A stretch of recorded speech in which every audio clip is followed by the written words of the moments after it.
Hello everyone, তোমাদের প্রত্যেককে Bengali knowledge academy YouTube চ্যানেলে স্বাগত জানাই।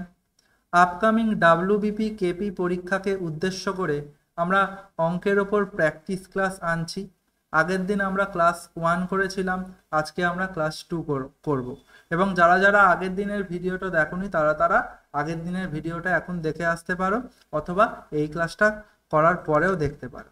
আমরা এই অঙ্কগুলোকে এমনভাবেই রাখার চেষ্টা করছি যাতে পরীক্ষায় তোমরা হুবহু এই টাইপের অঙ্কই কমন পাও, এবং সম্পূর্ণ অঙ্কগুলোই প্রিভিয়াস ইয়ার কোশ্চেন বেসড অঙ্ক, এবং প্রত্যেকটা অঙ্কই কিন্তু আপকামিং এক্সামের জন্য খুব গুরুত্বপূর্ণ।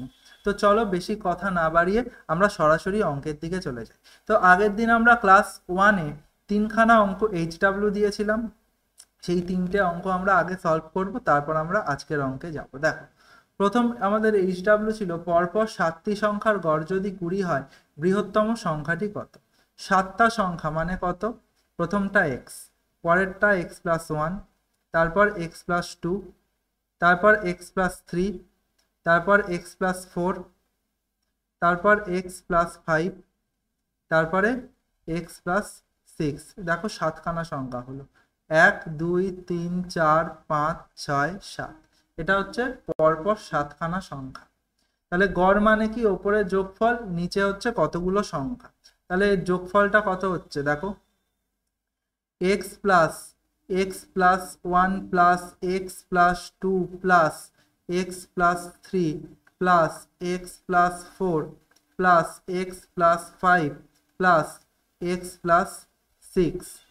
তাহলে দেখো যোগফলটা কত হবে, তোমার কতগুলো এক্স আছে, 1 2 3 4 5 6 7, 7খানা এক্স আছে মানে 7x, প্লাস আমাদের 6 5, 6 5 11, 11 4 15, 15 3 18, 18 2 20 আর 1 21।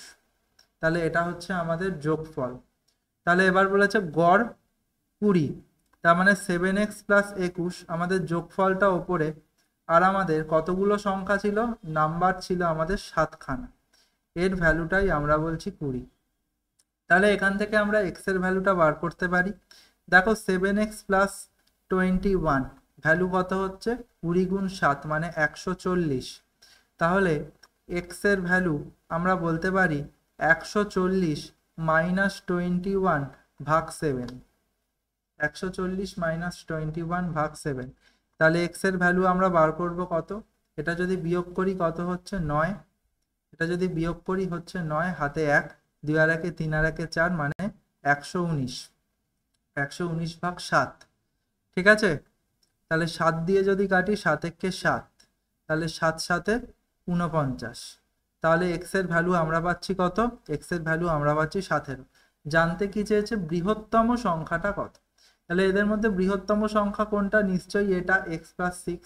তাহলে বৃহত্তম সংখ্যা হচ্ছে 17 প্লাস 6, 17 প্লাস 6 মানে কত হচ্ছে? 23। বৃহত্তম সংখ্যা হচ্ছে আমাদের 23। আশা করছি বোঝা গেল। নেক্সট কোশ্চেন দেখো, বলছে কোনো মূলধন 3 বছরের সুদে মূলে 560 টাকা, 5 বছরের সুদে মূলে 60 টাকা হয়, তাহলে বার্ষিক সরল সুদের হার কত? তাহলে 5 বছরে সুদে মূলে মানে সুদে আসলে কত টাকা হয়? 600 টাকা হয়।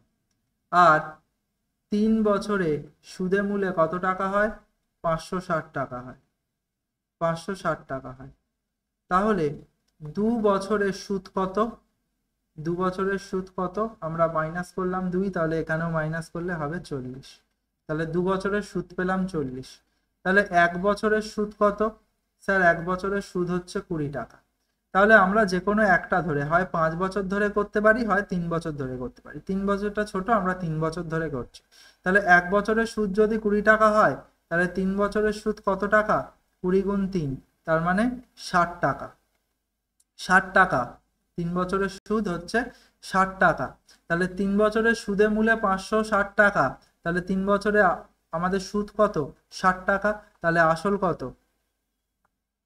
আসল কত? 560 টাকা সুদে আসল, আর সুদ হচ্ছে 60 টাকা। তার মানে আসলটা আমি পেয়ে গেলাম 500 টাকা।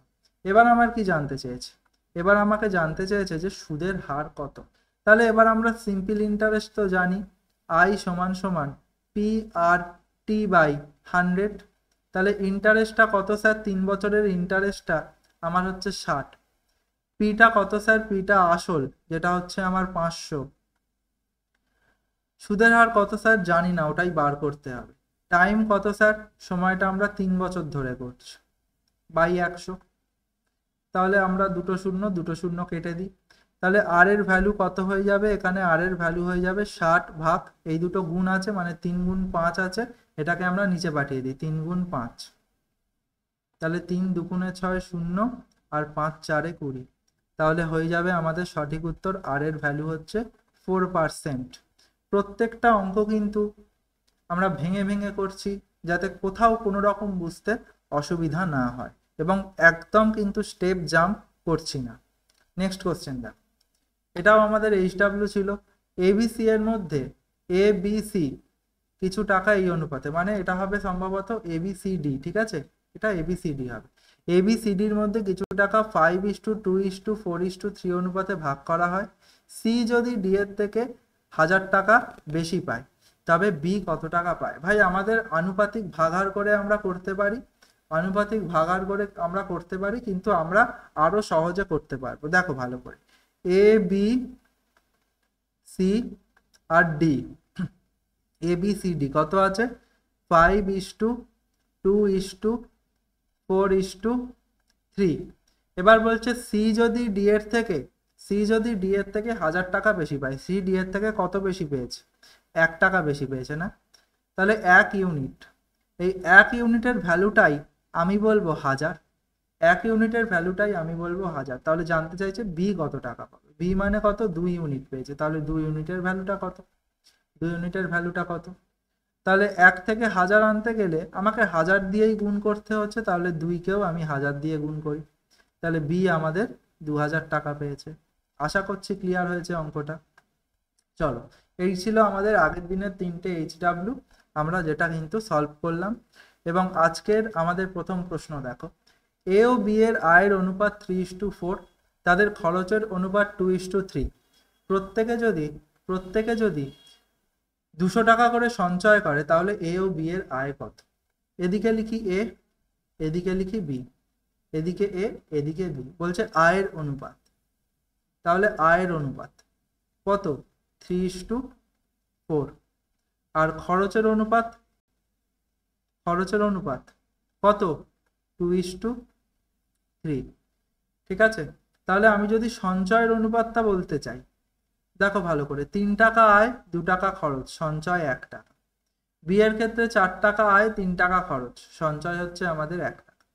তার মানে দুজনই 1 টাকা 1 টাকা করে সঞ্চয় করছে। এখানে আমাদের বলছে প্রত্যেকে 200 টাকা করে সঞ্চয় করে, তার মানে এই একটারই ভ্যালু দুজন তো সেম সঞ্চয় করে 200 টাকা। তাহলে জানতে কি চাইছে? এ ও বি এর আয়। তাহলে 3 ইউনিটের ভ্যালু যেটা বেরোবে সেটা এ এর আয়, 4 ইউনিটের ভ্যালু যেটা বেরোবে সেটা হচ্ছে বি এর আয়। ঠিক আছে, তাহলে এ এর আয় কত? 3 ইউনিট। তাহলে আমরা 1 থেকে 200 পাচ্ছি কি করে? 200কে গুণ করে। তাহলে 3কেও আমরা যদি 200 করে গুণ করি 200 দিয়ে, তাহলে আমরা পাবো 600। আর বি 4 ইউনিট, মানে 4 ইউনিটকেও আমরা যদি 200 দিয়ে গুণ করি, তাহলে আমরা পাবো 800। তাহলে একজন আমাদের 600 টাকা আয় করে, আর একজন 800 টাকা আয়। 600 টাকা 800 টাকা, অপশন নাম্বার এ। দেখো অঙ্কগুলো কিন্তু দেখা মাত্রই খাতা পেনেও করতে লাগবে না, ঠিক আছে, কিন্তু বেসিক কনসেপ্ট খুব ভালো করে বুঝতে হবে। কনসেপ্ট যদি না বুঝতে পারো তাহলে কিন্তু ভুলে যাবে, করতে পারবে না। নেক্সট কোশ্চেন, একজন ব্যক্তি 400টি কমলা লেবু ক্রয় করে সমগ্র ক্রয় মূল্যে 320টি কমলা লেবু বিক্রি করেন। ভালো করে বোঝো, একজন ব্যক্তি 400টি কমলা লেবু ক্রয় করেছেন এবং সমগ্র ক্রয় মূল্যে 320টি কমলা লেবু বিক্রি করেছেন। আমরা একদম বেসিক জিনিসটা বুঝবো। দেখ, আমি মনে করি ভালো করে বোঝো, মনে করি একটি কমলা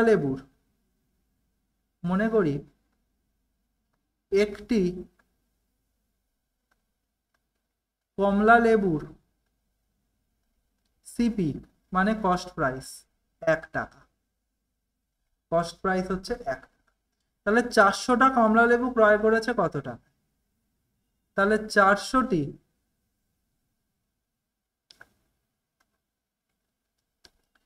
400টি কমলা লেবুর সিপি আমরা বলবো 400 টাকা। 400টি কমলা লেবুর সিপি হচ্ছে বা কস্ট প্রাইস হচ্ছে 400 টাকা। তাহলে হিসেব মতো 320টির কস্ট প্রাইস কত? 320টি কমলা লেবুর কস্ট প্রাইস কত হওয়ার কথা? 1 টাকা করে তো, তাহলে 320 টাকা। 320 টাকা, কিন্তু 320টি বিক্রি করেছে কতই?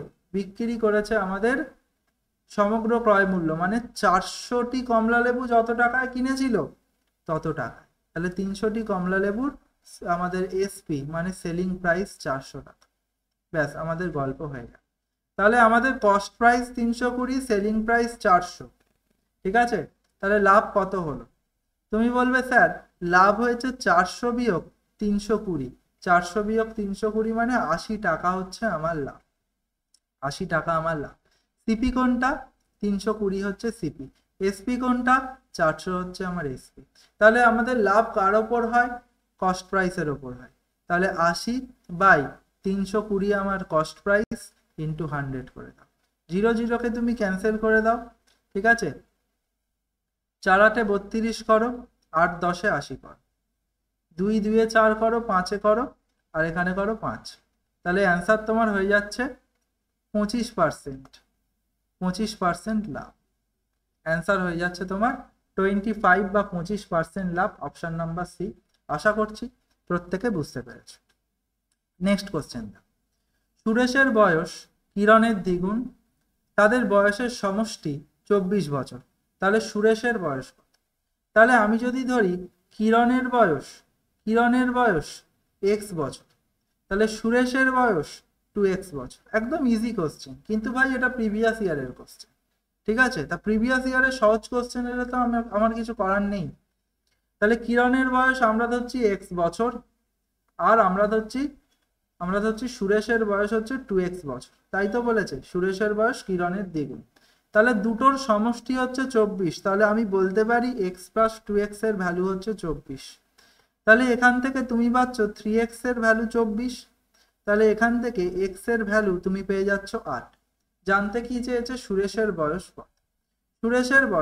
সুরেশের বয়স হচ্ছে 2x।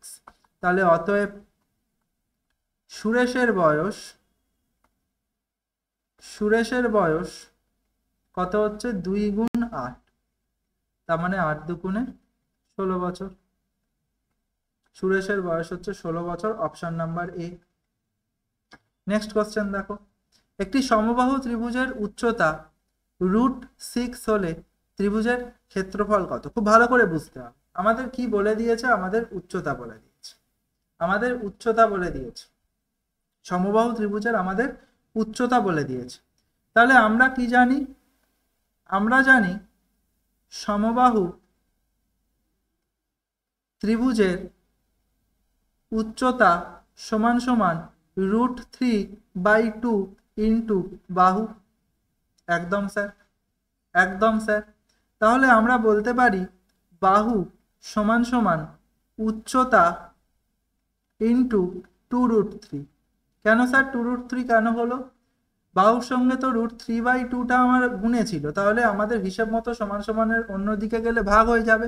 তাহলে √3/2 ভাগে লেখা যা আমরা গুণ করে উল্টে দিই, একই ব্যাপার।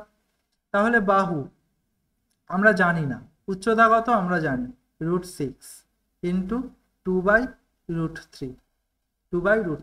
এটা হচ্ছে আমাদের কি? এটা হচ্ছে আমাদের বাহু, ঠিক আছে? সমবাহু ত্রিভুজের বাহু। জানতে চাইছে কি? সমবাহু ত্রিভুজের ক্ষেত্রফল কত। তাহলে আমরা জানি সমবাহু ত্রিভুজের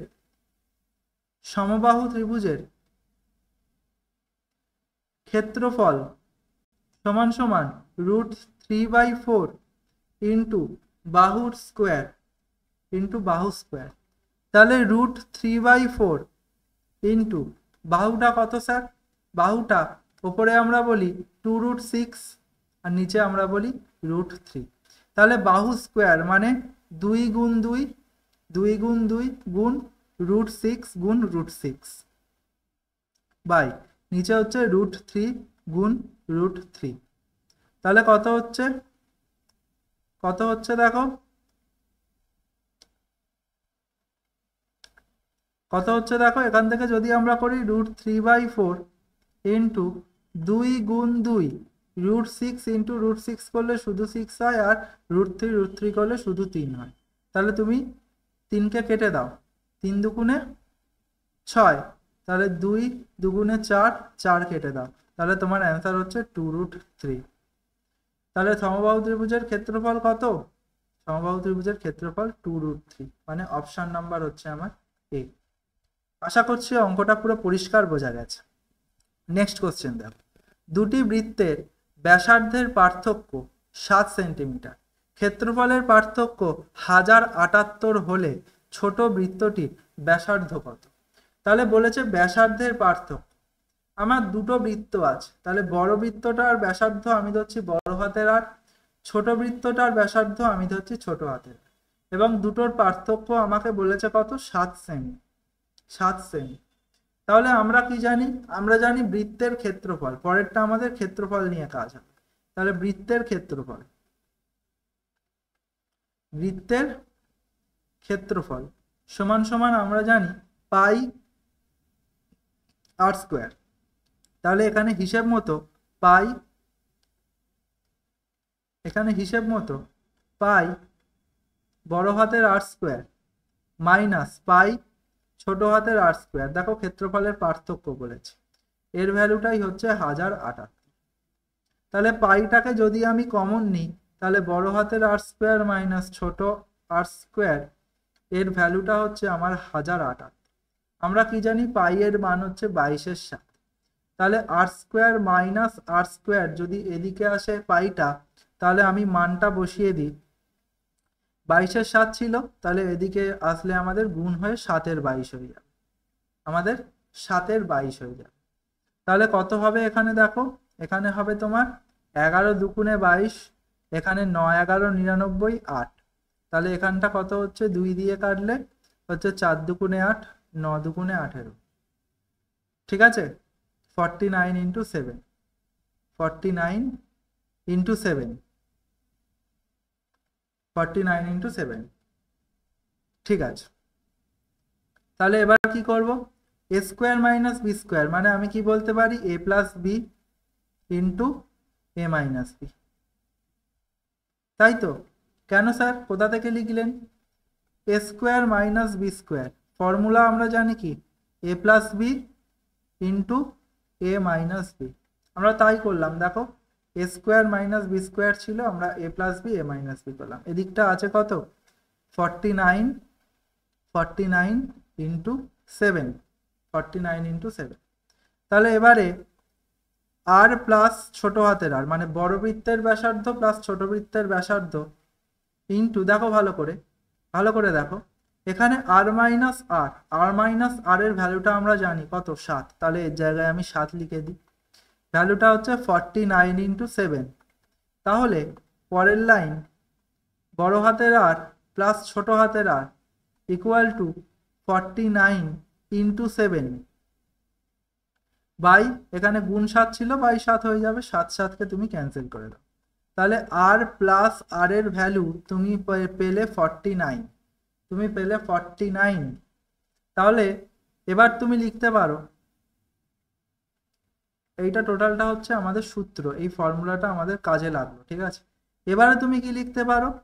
আর প্লাস আর এর ভ্যালু হচ্ছে 49, 49, আর আর মাইনাস আর এর ভ্যালু আমরা জানি 7, আমরা জানি 7। তাহলে কত হলো? এখানে আমাদের জানতে চাইছে কি? জানতে চাইছে ছোট বৃত্তের ব্যাসার্ধ। ছোট বৃত্ত মানে আর, তার মানে দেখো আর এর আগে প্লাস আছে, আর এর আগে মাইনাস আছে, আমরা আটটাকে কাটবো না, কারণ আমরা আটটারই ভ্যালু তাহলে না কাটলে আমরা ছোট হাতের আর এর ভ্যালু একসাথে বার করে দিতে পারি। তাহলে আমায় কাটতে হবে বড় হাতের আর। তাহলে এই আর কাটার জন্য আমার সাইনগুলো চেঞ্জ করতে হবে, এখানে প্লাস ছিল মাইনাস, এখানে মাইনাস ছিল প্লাস, এখানে প্লাস ছিল মাইনাস। তাহলে এবারে দেখো এই আর ক্যান্সেল হয়ে যায়, প্লাস আর মানে হয় 2r ছোট হাতের আর, মানে ছোট বৃত্তের ব্যাসার্ধ সমান সমান, এটা কত হবে? 42। 49 - 7 মানে 42। তাহলে আর এর ভ্যালু তোমার কত হচ্ছে? 42/2। তাহলে আর তুমি পাচ্ছ কত? আর তুমি পাচ্ছ 21। অর্থাৎ ছোট হাতের আর মানে ছোট বৃত্তের ব্যাসার্ধ জানতে কি চেয়েছে, ছোট বৃত্তের ব্যাসার্ধ। ব্যাস অ্যান্সার হয়ে গেল তোমাদের 21 সেন্টিমিটার। আশা করছি প্রত্যেকে অঙ্কটা বুঝতে পেরেছো। নেক্সট কোশ্চেন, একটি চিড়িয়াখানায় কিছু সংখ্যক সিংহ এবং কিছু সংখ্যক টিয়া পাখি আছে। তাদের মাথার সংখ্যা 100 এবং পায়ের সংখ্যা 290। সেখানে কতগুলো টিয়া আছে? ভালো করে অঙ্কটাকে বুঝতে হবে।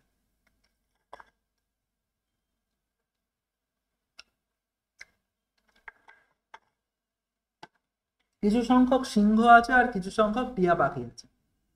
তাদের মাথার মোট সংখ্যা, অর্থাৎ সিংহ এবং টিয়া পাখি মিলিয়ে মোট 100টা মাথা আছে, কিন্তু পা আছে 290টা। আমরা কি করব? আমরা ধরছি যে টোটাল সিংহ আছে 100টা এবং টোটাল টিয়া পাখি আছে 100টা। কেন স্যার এরকম ধরলেন? কারণ আমাদের প্রথমে অনুপাত বার করতে হবে। তাহলে এখানে লিখি সিংহের পা, সিংহের পা, আর এদিকটা লিখছি সিংহের পা, আর এদিকটা আমরা কি লিখছি? টিয়ার পা, টিয়ার পা। আমরা যদি ধরি 100টা সিংহ, আমরা যদি ধরি 100টা সিংহ এবং আমাদের 100টা টিয়া, তাহলে 100টা সিংহের কতগুলো পা আছে? 4টে করে পা হলে 100 গুণ 4, 100 গুণ 4, তার মানে পায়ের সংখ্যা হচ্ছে 400টা। আর টিয়ার পা কত? 100 গুণ 2, তাহলে পায়ের সংখ্যা হচ্ছে 200টা। তাহলে এবার আমরা কি করব? এবার আমরা সিম্পল অ্যালিগেশন মেথডকে কাজে লাগাবো। দেখো এখানে আমাদের বলে দিয়েছে পায়ের সংখ্যা 290, তাহলে এদিকে আমাদের 400, এদিকে আমাদের 200, আর আমরা মাঝখানে লিখে দিই 290। তাহলে দেখো 400 থেকে 290 কতটা কম হচ্ছে? 400 থেকে 290 0 1 1, 110 কম হচ্ছে। আর 200 থেকে 290 এর পার্থক্য কত? আমাদের 90। ঠিক আছে, অর্থাৎ পার্থক্যটা কত? 400 থেকে 290 এর পার্থক্য 110, আর 200 থেকে আমাদের 290 এর পার্থক্য 90। তাহলে অনুপাতটা আমরা বলতে পারি 9:11। অনুপাতটা আমরা বলতে পারি 9:11। এটা কিসের অনুপাত? সিংহের পা ইস্টু টিয়ার পায়ের অনুপাত। ঠিক আছে, তাহলে এইবার আমাদের বলেছে দেখো মাথার সংখ্যা টোটাল 100, মানে সিংহ এবং টিয়া মিলিয়ে 100টা আছে। তাহলে জানতে চাইছে টিয়া কতগুলো আছে, জানতে চাইছে টিয়া কতগুলো আছে। তাহলে মোট কত আছে? দেখো 11 যোগ 9 করলে তুমি পাবে 20। তাহলে এই 20-র ভ্যালুটাই আমাকে তো বলে দিয়েছে স্যার 100। হ্যাঁ স্যার, তাহলে আমরা 20 থেকে 100 পাবো কি করে? 5 দিয়ে গুণ করলে পাবো। জানতে চাইছে কি টিয়া কতগুলো আছে, টিয়া কতগুলো আছে। ঠিক আছে, তাহলে টিয়া কতগুলো আছে আমাদের? আমাদের সিংহ আর টিয়ার অনুপাতটা বেরোলো 9:11। অর্থাৎ টিয়া যদি 9টা, সিংহ যদি 9টা থাকে, টিয়া থাকে আমাদের 11টা। তাহলে 11-র ভ্যালুটা স্যার কত হবে? তাহলে 20-কে 5 দিয়ে গুণ করলে আমরা পাচ্ছি 100। তাহলে আমরা 11কেও 5 দিয়ে গুণ করব, 11কেও আমরা 5 দিয়ে গুণ করে দেবো, 11কেও আমরা 5 দিয়ে গুণ করে দেবো, মানে অ্যান্সার হয়ে যাবে 55। তাহলে টিয়া পাখি কতগুলো আছে? টিয়া পাখি আছে আমাদের 55টা। নেক্সট কোশ্চেন দেখো, ঘন্টায় 54 কিলোমিটার বেগে একটি ট্রেন 270 মিটার লম্বা একটি সেতু অতিক্রম করে 30 সেকেন্ডে। ট্রেনটির দৈর্ঘ্য কত? তাহলে 54 কিলোমিটার ঘন্টায়, তার মানে আমরা বলতে পারি ট্রেনটির গতিবেগ 54 কিলোমিটার পার আওয়ার। তাহলে 54 গুণ তুমি করে দাও 5-এর 18। কেন স্যার 5-এর 18 করলাম? কারণ কিলোমিটার পার ঘন্টা থেকে যদি আমরা মিটার পার সেকেন্ডে আনি, তাহলে সেক্ষেত্রে আমরা 5-এর 18 দিয়ে আমরা কিন্তু গুণ করে দেব। তাহলে আমরা পাবো কত? 3। ঠিক আছে, তাহলে 15 metre per second, 15 metre per second. তাহলে 270 মিটার লম্বা সেতু অতিক্রম করে 30 সেকেন্ডে। তাহলে 1 সেকেন্ডে যায় কতটা? 1 সেকেন্ডে যায় 15 মিটার। তাহলে 30 সেকেন্ডে কতটা যাবে? 30 সেকেন্ডে যাবে 30 গুণ 15 মিটার, তার মানে 3 15 45 0 450 মিটার। তাহলে যদি কোনো সেতুকে যায় বা যদি কোনো গুহাকে অতিক্রম করে, তাহলে ট্রেনটা টোটাল নিজের দৈর্ঘ্য এবং তার গুহার দৈর্ঘ্যটা অতিক্রম করবে। নিজের দৈর্ঘ্য প্লাস গুহার দৈর্ঘ্য, তাহলে নিজের দৈর্ঘ্য প্লাস গুহার দৈর্ঘ্য করে আমরা 450 পাচ্ছি। জানতে চাইছে ট্রেনের দৈর্ঘ্য কত, জানতে চাইছে ট্রেনের দৈর্ঘ্য কত, জানতে চাইছে ট্রেনের দৈর্ঘ্য কত। ট্রেনের দৈর্ঘ্য তাহলে টোটাল 450 থেকে তুমি, আচ্ছা জানতে চাইছে সেতুর দৈর্ঘ্য কত, বলে দিয়েছে আমাদের ট্রেনের দৈর্ঘ্য, তাহলে ট্রেনটাকে বাদ দিলেই তুমি সেতু পেয়ে যাবে, 0। তাহলে কত হচ্ছে 7, 8, 9, 10, 11, 12, 13, 14, 15, 8 দাও 15, 1, 3, 4, মানে অ্যান্সার হয়ে যাবে তোমাদের, অ্যান্সার হয়ে যাবে তোমাদের 180, অ্যান্সার হয়ে যাবে তোমাদের 180 metre, 180 metre. Option number B is our right. আশা করছি বোঝা গেছে। আমি আরেকবার বলে দিই, সবার প্রথমে কি করলাম, 54 কিলোমিটার পার ঘন্টাকে আমরা মিটার পার সেকেন্ডে নিয়ে গেলাম। কেন মিটার পার সেকেন্ডে নিয়ে গেলাম, উত্তর আমাদের সবকটা মিটারে বার করতে হবে, মানে উত্তর আমাদের মিটারে বার করতে হবে।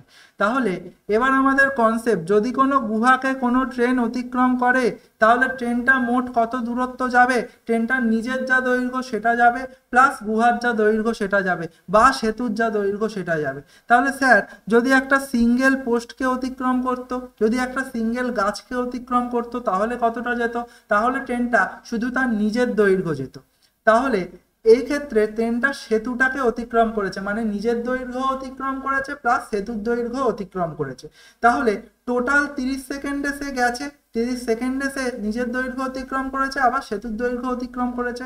তাহলে দেখো মোট 30 সেকেন্ডে সে গেছে 450 মিটার, অর্থাৎ 450-এর মধ্যে তার নিজের দৈর্ঘ্য আছে প্লাস সেতুর দৈর্ঘ্য আছে। এখানে আমাদের ট্রেনটা বলে দিয়েছে 270 মিটার লম্বা, তাহলে টোটালটা থেকে যদি আমি ট্রেনের দৈর্ঘ্যটা বাদ দিই তাহলে আমি সেতুর দৈর্ঘ্য পেয়ে যাব। তাহলে আমি, এটা হচ্ছে আমাদের সেতুর দৈর্ঘ্য, মানে আমাদের যেটা বলে দেবে অপরটা বার করতে গেলে সেটা আমরা বাদ দিয়ে দেবো, তাহলে সেতুর দৈর্ঘ্য আমরা পেয়ে গেলাম। নেক্সট কোশ্চেন, কোন সংখ্যা হতে তাহার 40% বিয়োগ করলে বিয়োগফল 300 হবে। দেখো এত সহজ কোশ্চেন স্যার পরীক্ষায় গিয়ে আসবে, দেখো ভাই এটা তো তোমার এতে মেনে এসছে 2019-এ, আমার তো কিছু করার নেই না। কোন সংখ্যা থেকে তাহার 40% বিয়োগ করলে বিয়োগফল 300 হবে। অপশন দেখো সিম্পল, 500-কে ধরো, 500 40% মুখে মুখে হয়ে যাবে, 500 10% মানে 50, 40% মানে কত 200, 10% 50, 40% মানে 200, তাহলে 500 থেকে 200 বাদ দিলে 300, মানে অপশন নাম্বার এ, অপশন নাম্বার এ। আমরা যদি করি অঙ্কটা কি করে করব, আমরা যদি অঙ্কটা করি আমরা করব x minus 40x by 100, x minus 40x by 100 এর ভ্যালুটা হচ্ছে 300, এর ভ্যালুটা হচ্ছে 300। এখান থেকে তোমরা যদি কাটাকুটি করো তোমাদের অঙ্কটা কিন্তু হয়ে যাবে, ঠিক আছে। তোমরা অনেকভাবে করতে পারো, এখান থেকে তোমরা ক্যালকুলেশন করে করতে পারো। আবার 40% বিয়োগ করছি, মানে সংখ্যাটা ছিল মনে করো 100, 40% বিয়োগ করলে আমার সংখ্যাটা হয়ে যাচ্ছে 60, তাহলে বিয়োগফল, বিয়োগফল বলেছে 300, তাহলে এই 60-এর ভ্যালুটাই 300, 60-এর ভ্যালুটাই 300, ঠিক আছে, 60-এর ভ্যালুটাই হচ্ছে 300। তাহলে 5 দিয়ে তুমি গুণ করছো, তাহলে তোমার 100-এর ভ্যালু জানতে চাই, তুমি 5 দিয়ে গুণ করে দাও, অ্যান্সার হয়ে যাবে 500। তোমার যে মেথডটা কাজে লাগে তুমি সেই মেথডটা করবে, এটাকে তোমরা দেখবে ভাঙিয়ে তোমার অ্যান্সার 500ই আসবে এক্স এর ভ্যালু। আশা করছি এই অঙ্কটা বোঝা গেল। নেক্সট কোশ্চেন, 20 লিটার দুধ ও জলের মিশ্রণে 10% জল আছে, তাহলে এই মিশ্রণে কত লিটার জল মেশালে জলের শতাংশ 25% হবে। পরিষ্কার অঙ্ক দেখো, 10%, 10% মানে আমি কি লিখতে পারি 10/100, তাহলে 10/100 মানে 1/10। নেক্সট আমাদের 25%, তাহলে 25% মানে কত 25-এর 100, তাহলে 25-এর 100 মানে আমি কি লিখতে পারি 1/4, 1/4। তাহলে প্রথম ক্ষেত্রে কি বলছে, প্রথম ক্ষেত্রে আমরা একদিকে লিখি দুধ একদিকে লিখি জল, একদিকে দুধ একদিকে জল। তাহলে তাহলে আমাদের প্রথম ক্ষেত্রে 10% জল ছিল, মানে টোটাল ইউনিট 10, জল ছিল 1, তাহলে আমাদের দুধ আছে নিশ্চয়ই 10-এর মধ্যে 1 জল মানে 9 দুধ, দ্বিতীয় ক্ষেত্রে 25% জল মানে 1/4 জল, মানে টোটাল 4 ভাগ জল 1 ভাগ, 4 ভাগের 1 ভাগ জল মানে দুধ হচ্ছে 3 ভাগ। তাহলে আমরা কি মিশিয়েছি? আমরা জল মিশিয়েছি। জল মিশিয়েছি মানে আমার দুধটা স্থির আছে, মানে 9ই আছে। তাহলে দুধ যদি আমি এখানে 9 করতে চাই, 3কে আমাদের 3 দিয়ে গুণ করতে হবে, তাহলে জলকেও আমাদের 3 দিয়ে গুণ করতে হবে। তাহলে 9 আর এখানে হচ্ছে 3। তাহলে দেখো দুধটা আমরা সেম পেয়ে গেলাম, 9 তাহলে আমাদের জল কতটা মেশানো হলো? 1 ছিল 3 হলো, মানে 2 ইউনিট জল মেশানো হলো। আমাদের বার করতে হবে 2 ইউনিটের ভ্যালুটা কত। এখানে আমাদের যেটা বলছে 20 লিটার দুধ, 20 লিটার দুধ, টোটাল 20 লিটার দুধ, তার মানে 9 + 2, 9 + 2 না, সরি, 9 + 1, 9 + 1, এটাই তো টোটাল জল আর দুধ মিলিয়ে টোটাল পরিমাণ। তাহলে 9 + 1 এর পরিমাণ হচ্ছে 10, 9 + 1 এর মান হচ্ছে 10, তাহলে এই 10 ইউনিটের ভ্যালু হচ্ছে 20, 10 ইউনিটের ভ্যালু হচ্ছে 20। তাহলে কি করে পেলাম? 10কে আমি 2 দিয়ে গুণ করলে 20 পাচ্ছি। আমাদের চাই কি 20 ইউনিটের ভ্যালুটা কত? তাহলে তুমি 2 দিয়ে গুণ করে দাও, অ্যান্সার তুমি পেয়ে যাবে 4, অ্যান্সার তুমি পেয়ে যাবে 4 লিটার।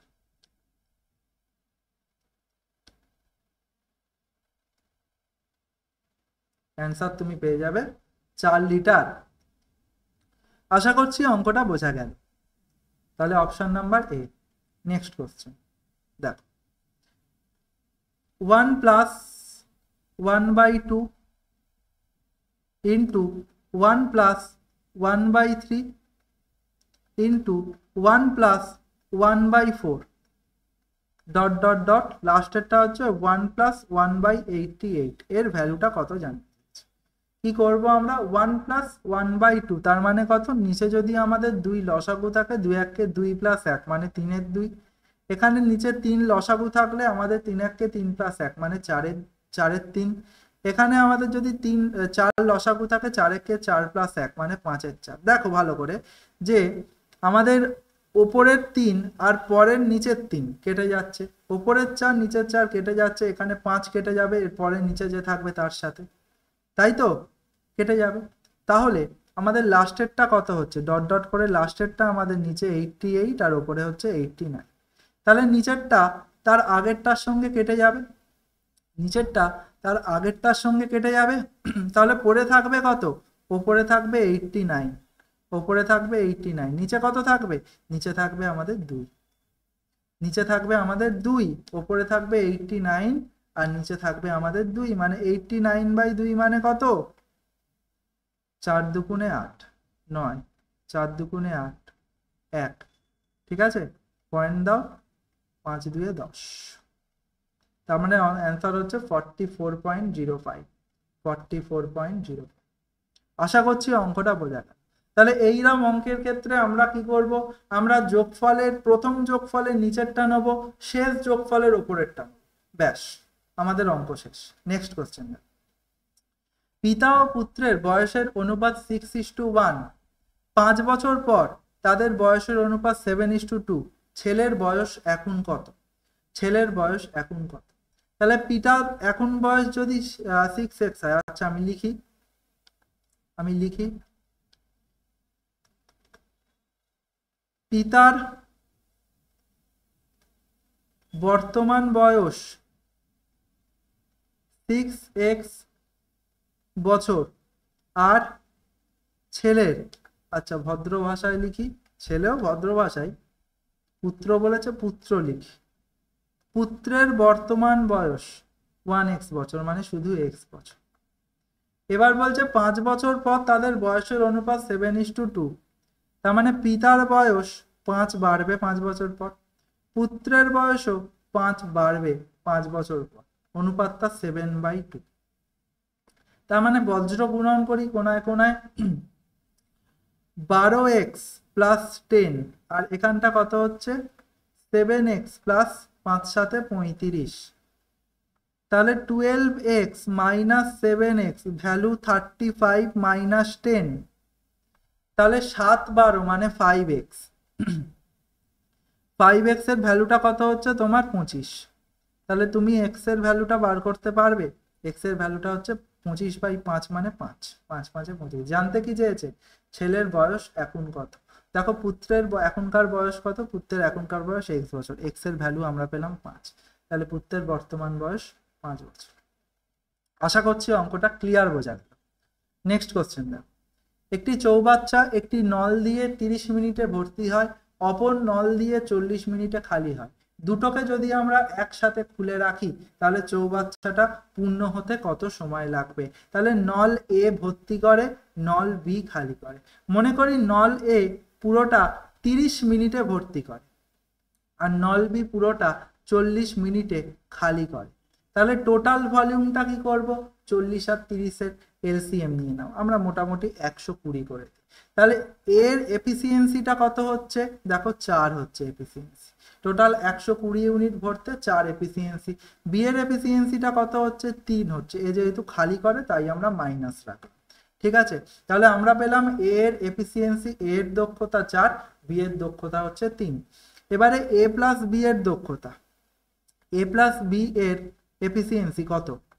এফিসিয়েন্সি কত? 4 আর এখানে মাইনাস, মানে প্লাস মাইনাসে -3, মানে দক্ষতা হচ্ছে 1। এ প্লাস বি যদি আমি পুরোটা মানে এ প্লাস বি দুটোই যদি চালিয়ে রাখি তাহলে আমাদের দক্ষতা পাবো আমি 1। ঠিক আছে, এবারে জানতে চাইছে কত সময় পূর্ণ হবে। তাহলে 4 এফিসিয়েন্সি নিয়ে, ভালো করে বুঝবে, 4 এফিসিয়েন্সি নিয়ে যদি পূর্ণ করা হয় তাহলে সময় লাগছে কত ভাই? সময় লাগছে 30 মিনিট। সময় লাগছে 30 মিনিট। তাহলে যদি 1 এফিসিয়েন্সি নিয়ে পূর্ণ করা হয়, দক্ষতা কম মানে সময় বেশি, তাহলে কতটা সময় লাগবে? 30 গুণ 4, তার মানে 120 মিনিট। তাহলে 120 মিনিট মানে কত? 2 ঘন্টা। 60 ঘন্টা মানে 60 ঘন্টা মানে 60 মিনিট মানে 1 ঘন্টা, তাই তো? তাহলে 120 মিনিট মানে আমাদের 2 ঘন্টা, তাহলে উত্তর হয়ে যাবে 2 ঘন্টা। আশা করছি কারোর কোনো রকম প্রবলেম নেই, কারোর কোনো রকম প্রবলেম নেই। দেখ 13 নম্বর প্রশ্ন, তোমাদের HW অ্যান্সার কমেন্টে জানাবে। কোনো আয়তক্ষেত্রের দৈর্ঘ্য প্রস্থের অনুপাত 80:5, আয়তক্ষেত্রের পরিসীমা 780 মিটার হলে দৈর্ঘ্য কত? HW এটাও করবে। ঠিক আছে, তোমাদের প্রিভিয়াস ইয়ারের কোশ্চেন এগুলো। আর 15টা, এটাও তোমাদের HW। তোমরা এটা বাড়িতে করবে এবং বাড়িতে করে কিন্তু কমেন্টে অ্যান্সার জানাবে, এবং পরের দিন আমরা যখন পার্ট 3 আনবো, ক্লাস 3 আনবো, সেই ক্লাসে আমরা এগুলোকে সলভ করে দেবো। তাহলে ততক্ষণ অবধি সবাই সুস্থ থাকো, ভালো থাকো এবং মন দিয়ে পড়াশোনা করো। তোমাদের সামনে পরীক্ষা, সুতরাং পড়াশোনাতে কোনো রকম গাফিলতি দিও না এবং আমাদের চ্যানেলের সঙ্গে যুক্ত থাকো। চলো ততক্ষণের জন্য টাটা।